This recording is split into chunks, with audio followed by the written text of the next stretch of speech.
محمد الجواد تقی علی رضا کے فرزند اور اہل تشیع کے 9ویں امام ہیں۔ محمد نام، ابو جعفر کنیت اور تقی علیہ السلام و جواد علیہ السلام دونوں مشہور لقب ہیں۔ آپ امام محمد تقی علیہ السلام کے نام سے یاد کیے جاتے ہیں، چونکہ آپ کو پہلے امام محمد باقر علیہ السلام کی کنیت ابو جعفر ہو چکی تھی، اس لیے کتب میں آپ کو ابو جعفر ثانی اور دوسرے لقب کو سامنے رکھ کر حضرت جواد بھی کہا جاتا ہے۔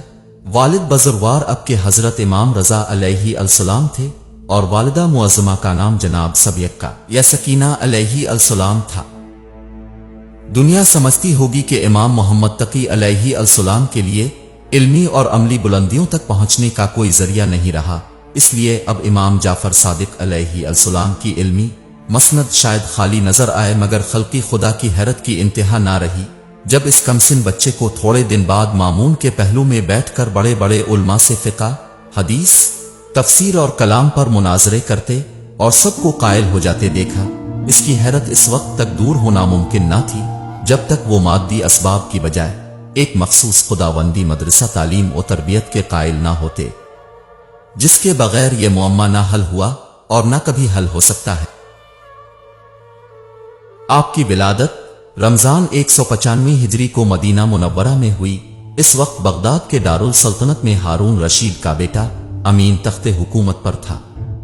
یہ ایک حسرتناک واقعہ ہے کہ امام محمد تقی علیہ السلام کو نہایت کمسنی ہی کے زمانے میں مصائب اور پریشانیوں کا مقابلہ کرنے کے لیے تیار ہو جانا پڑا۔ انہیں بہت کم ہی اطمینان اور سکون کے لمحات میں باپ کی محبت، شفقت اور تربیت کے سائے میں زندگی گزارنے کا موقع مل سکا۔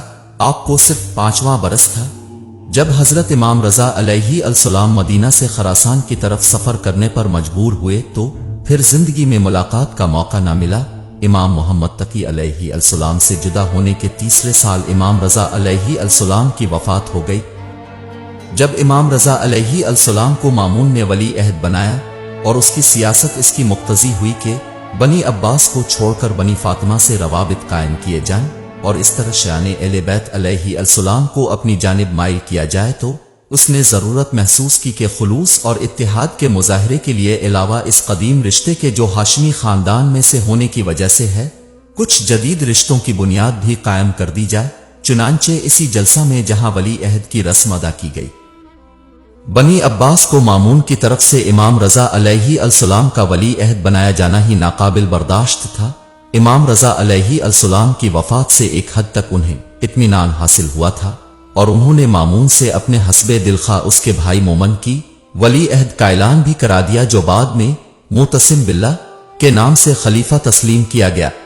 اس کے علاوہ امام رضا علیہ السلام کی ولی عہد کے زمانہ میں عباسیوں کا مخصوص شعار یعنی کالا لباس تبدیل ہو کر سبز لباس کا رواج ہو رہا تھا، اسے منسوخ کر کے پھر سیاہ لباس کی پابندی عائد کر دی گئی تاکہ بنی عباس کے روایات قدیمہ محفوظ رہیں۔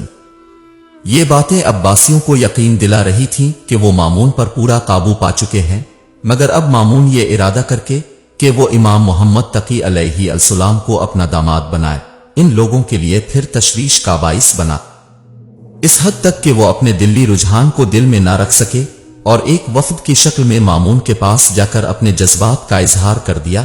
انہوں نے صاف صاف کہا کہ امام رضا کے ساتھ جو آپ نے طریقہ کار استعمال کیا وہی ہم کو ناپسند تھا، مگر خیر وہ کم از کم اپنی عمر اور اوصاف اور کمالات کے لحاظ سے قابل عزت سمجھے بھی جا سکتے ہیں، مگر ان کے بیٹے محمد علیہ السلام تو ابھی بالکل کم سن ہیں۔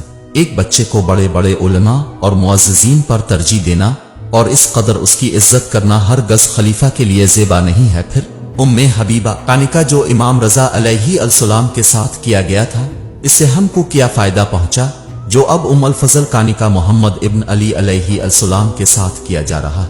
مامون نے اس تمام تقریر کا یہ جواب دیا کہ محمد علیہ السلام کمسن ضرور ہیں، مگر میں نے خوب اندازہ کر لیا ہے، اوصاف و کمالات میں وہ اپنے باپ کے پورے جانشین ہیں، اور عالم اسلام کے بڑے بڑے علماء جن کا تم حوالہ دے رہے ہو، علم میں ان کا مقابلہ نہیں کر سکتے۔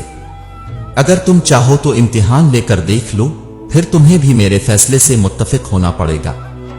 یہ صرف منصفانہ جواب ہی نہیں بلکہ ایک طرح کا چیلنج تھا جس پر مجبوراً ان لوگوں کو مناظرے کی دعوت منظور کرنا پڑی۔ حالانکہ خود مامون تمام سلاطین بنی عباس میں یہ خصوصیت رکھتا ہے کہ مورخین اس کے لیے یہ الفاظ لکھ دیتے ہیں کہ اس کا شمار بڑے فقہ کے لوگوں میں ہے۔ یحییٰ ابن اقسم کو امام محمد تقی علیہ السلام سے بحث کے لیے منتخب کیا۔ مامون نے ایک عظیم الشان جلسہ اس مناظرے کے لیے منعقد کیا اور عام اعلان کرا دیا۔ ہر شخص اس عجیب اور بظاہر غیر متوازی مقابلے کو دیکھنے کا مشتاق ہو گیا، جس میں ایک طرف ایک 8 برس کا بچہ تھا اور دوسری طرف ایک ہنرمند اور شہرا آفاق قاضی القضا تھا۔ اسی کا نتیجہ تھا کہ ہر طرف سے خلائق کا ہجوم ہو گیا۔ مورخین کا بیان ہے کہ ارکان و دولت اور معززین کے علاوہ اس جلسے میں 900 کرسیاں فقط علماء و فضلاء کے لیے مخصوص تھیں، اور اس میں کوئی تعجب نہیں، اس لیے کہ یہ زمانہ عباسی سلطنت کے شباب اور بالخصوص علمی ترقی کے اعتبار سے ذرے دور تھا، اور بغداد دارالسلطنت تھا جہاں تمام اطراف سے مختلف علوم و فنون کے ماہرین کھنچ کر جمع ہو گئے تھے۔ اس اعتبار سے یہ تعداد کسی مبالغہ پر مبنی معلوم نہیں ہوتی۔ مامون نے حضرت امام محمد تقی علیہ السلام کے لیے اپنے پہلو میں مسند بچھوائی تھی، اور حضرت علیہ السلام کے سامنے یحییٰ ابن اقسم کے لیے بیٹھنے کی جگہ تھی۔ ہر طرف کامل سناٹا تھا، مجمع ہماتن چشم و گوش بنا ہوا تھا۔ گفتگو شروع ہونے کے وقت کا منتظر ہی تھا کہ اس خاموشی کو یحییٰ کے اس سوال نے توڑ دیا جو اس نے مامون کی طرف مخاطب ہو کر کہا تھا، حضور، کیا مجھے اجازت ہے کہ میں ابو جعفر علیہ السلام سے کوئی مسئلہ دریافت کروں؟ مامون نے کہا، تم کو خود انہی سے اجازت طلب کرنا چاہیے۔ یحییٰ امام علیہ السلام کی طرف متوجہ ہوا اور کہا، کیا آپ اجازت دیتے ہیں کہ میں اب سے کچھ دریافت کروں؟ فرمایا، تم جو پوچھنا چاہو پوچھ سکتے ہو۔